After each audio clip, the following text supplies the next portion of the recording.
Dear student, today we are learning variable valency. This topic, chemistry topic,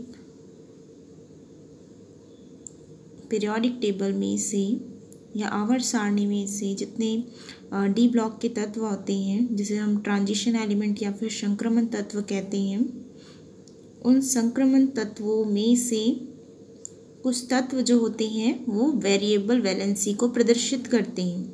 अब हम जानते हैं वेरिएबल वैलेंसी क्या होते हैं। ठीक है, व्हाट इज वेरिएबल वैलेंसी? जब भी किसी तत्व या फिर परमाणु की एक से अधिक वैलेंसी या संयोजकता होती है तो उसे हम वेरिएबल वैलेंसी कहते हैं। वैलेंसी का जो वीडियो है आपको मैं डिस्क्रिप्शन बॉक्स में लिंक दे दूंगी। मैंने इससे पहले क्लासेस में समझा चुकी हूँ वैलेंसी क्या होती है, संयोजकताएं कैसे निकालते हैं हम किसी भी तत्वों की, ये बताया गया है। सो आप देख लेंगे फिर से। तो आज हम पढ़ रहे हैं वेरिएबल वैलेंसी। जब भी किसी तत्व की एक से अधिक वैलेंसी होती है तो वेरिएबल वैलेंसी कहलाती है। वेरिएबल जिसे हिंदी में हम कहते हैं परिवर्तनशील, बदलने वाली संयोजकता। ठीक है, सो हम एग्जाम्पल में देखते हैं कॉपर। इसका परमाणु क्रमांक, एक एटॉमिक नंबर जो है 29 है, जिसका हम इलेक्ट्रॉनिक विन्यास अब्बाहू के सिद्धांत से किए हैं।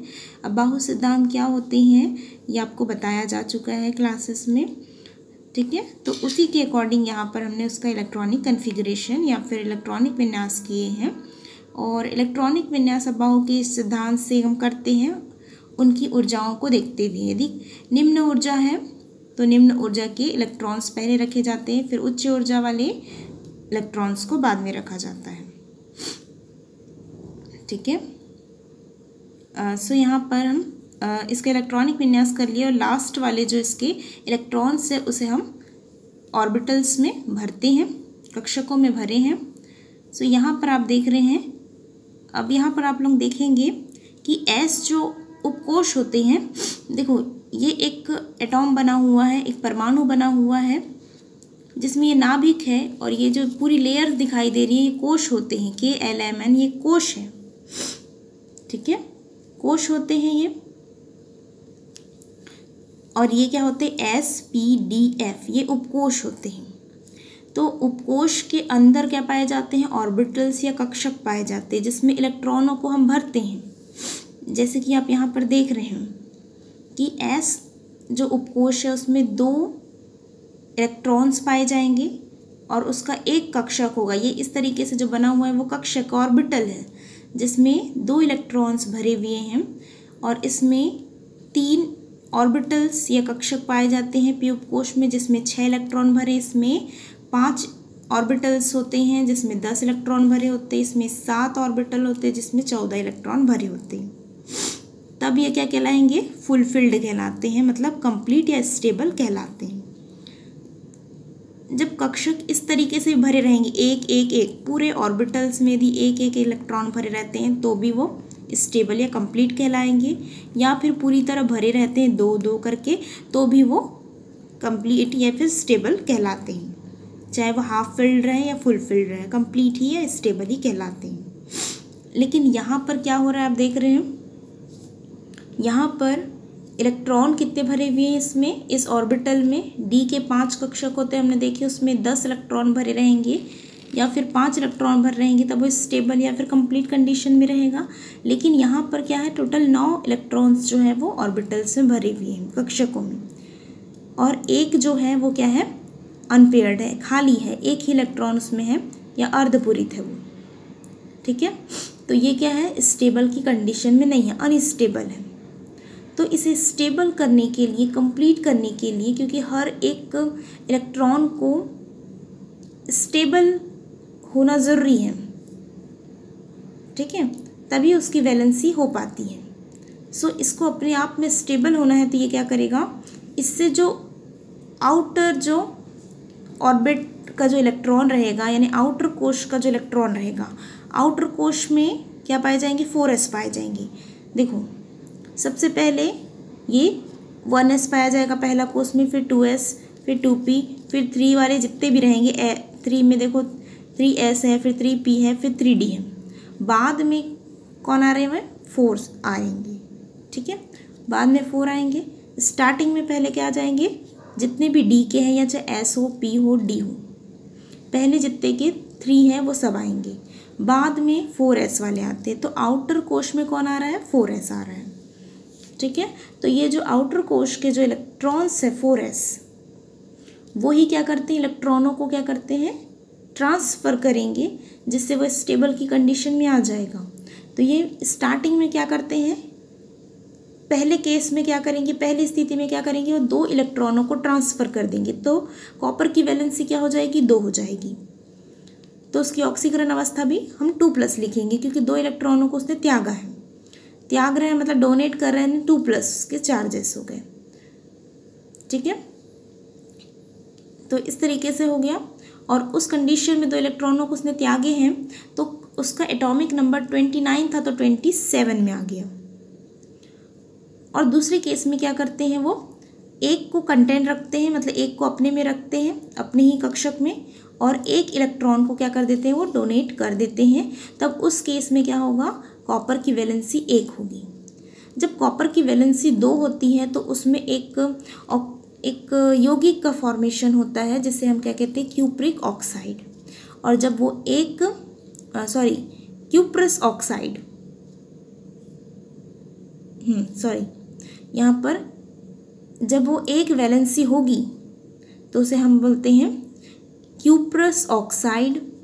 और जब 2 वैलेंसी रहती हैं तो एक यौगिक का फॉर्मेशन होता है, जिसे हम कहते हैं क्यूप्रिक ऑक्साइड, और यह है क्यूप्रस ऑक्साइड। ठीक है, यहाँ पर 2 इलेक्ट्रॉनों को ट्रांसफ़र करा, तब वैलेंसी क्या हो जाएगी, कॉपर की 2 हो जाएगी। उस कंडीशन में, उस स्थिति में एक यौगिक का फॉर्मेशन होगा, निर्माण होगा, उसे हम बोलेंगे क्यूप्रिक ऑक्साइड।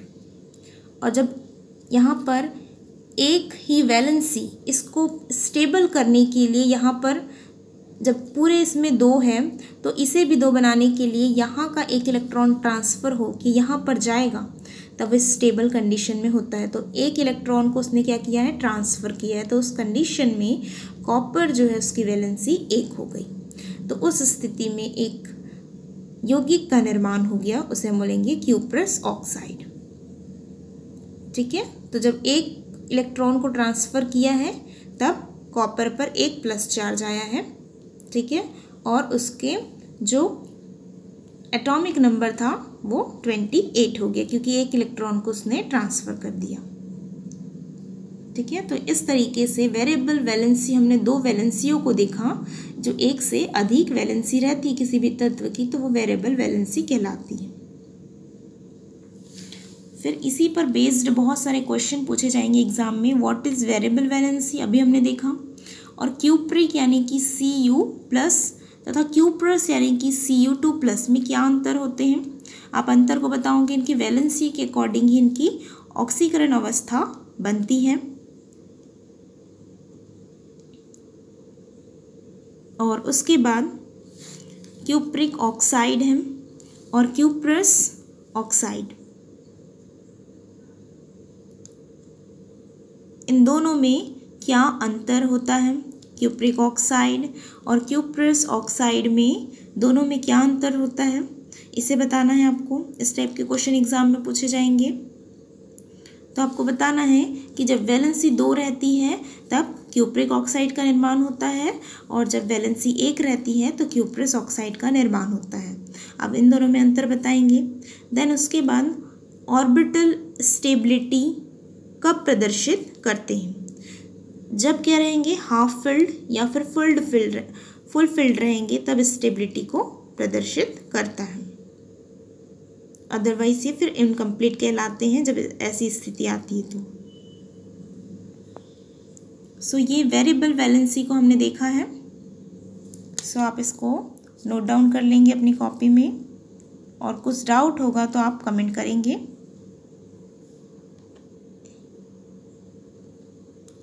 और इसी में आपको मैं एक डिस्क्रिप्शन बॉक्स में लिंक दे दूंगी। इससे पहले जो आपने वैलेंसी को पढ़ा है एक बार फिर से आप देख लेंगे, वैलेंसी क्या होती है। उसके बाद ये वेरिएबल वैलेंसी को देखेंगे। इसी तरीके से जैसे कॉपर का हमने निकाले हैं, बहुत सारे ट्रांजिशन एलिमेंट्स जो वेरिएबल वैलेंसी को प्रदर्शित करते हैं, जैसे कॉपर है, फेरस है। इसके बाद वाले वीडियो में हम फेरस का देखेंगे, Fe का, आयरन। और भी बहुत सारे रहते हैं ट्रांजिशन एलिमेंट्स में, जैसे कि लेड होते हैं और मरकरी होती हैं। ये सब वेरिएबल वैलेंसी को प्रदर्शित करते हैं।